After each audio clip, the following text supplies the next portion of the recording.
m'appelle Laurent de Sutter, je lis des livres, j'écris des livres, j'édite des livres. Le livre est l'objet avec lequel j'établis mon rapport au monde, je construis mon rapport au monde dans tous les domaines qu'ils soient, depuis le domaine amoureux jusqu'au domaine du savoir le plus savant. C'est une espèce de médiateur à l'égard duquel j'entretiens une espèce de passion irraisonnée, qui n'est pas une passion pour l'objet, j'ai rien d'un bibliophile, mais qui est une passion pour cette espèce de chose géniale et technologiquement fantastique qui nous rend, à travers la distance qui est introduite entre nous et le monde, qui nous le rend paradoxalement plus lisible précisément et plus compréhensible. Donc voilà, je suis écrivain, éditeur, et pour faire passer tout ça, je bois beaucoup et j'écris également sur cette passion étrange qu'est l'art du cocktail. Qu'est-ce que tu as fait cet été? Alors cet été, j'ai écrit 3 livres. J'ai voyagé, j'ai pris un peu le soleil, j'ai écrit 3 livres. Le premier qui s'appelle Après la loi, qui est une grande traversée de l'histoire de la normativité en Occident, mise en regard avec les traditions juridiques juives, de l'Inde classique, de la Chine ancienne, du Japon, etc. Une espèce de critique de notre rapport à la loi et du concept de loi que nous avons hérité de ces salopards qui s'appelle Philosophe grec.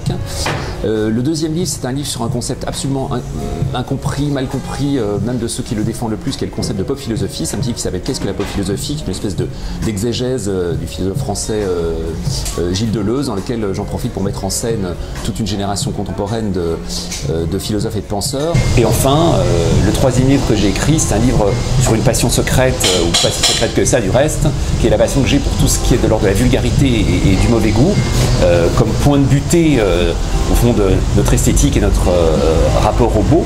Et donc c'était un petit livre sur l'œuvre et l'artiste le plus détesté de l'histoire récente de l'art, à savoir Made in Heaven de Jeff Koons, cette installation dans laquelle Jeff Koons se dépeint lui-même en train de faire l'amour à sa femme de toutes les manières possibles, sa femme qui à l'époque était Ilona Staller, la star du porno italien connue sous le nom de Cicciolina.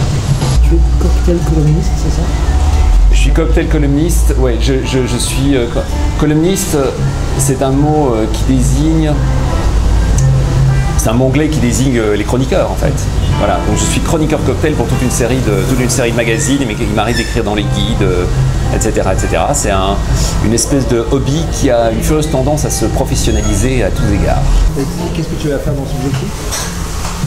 Dans Subjectif, je vais faire boire des invités dans un bar à cocktail pour élever leur niveau d'acuité intellectuelle et les lancer dans des débats échevelés sur toute une série de questions que je me pose et pour lesquelles j'ai moi-même des positions plus ou moins tranchées.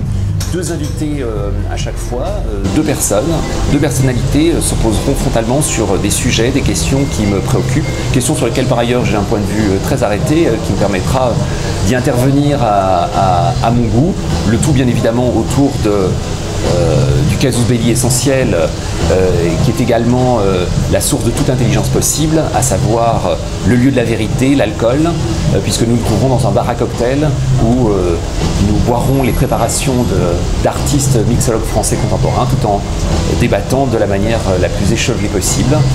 Et l'émission s'appellera bien évidemment Shaker. Très bien. C'est il y a 2 ans, la première fois que tu vois, et donc tu prends Paris,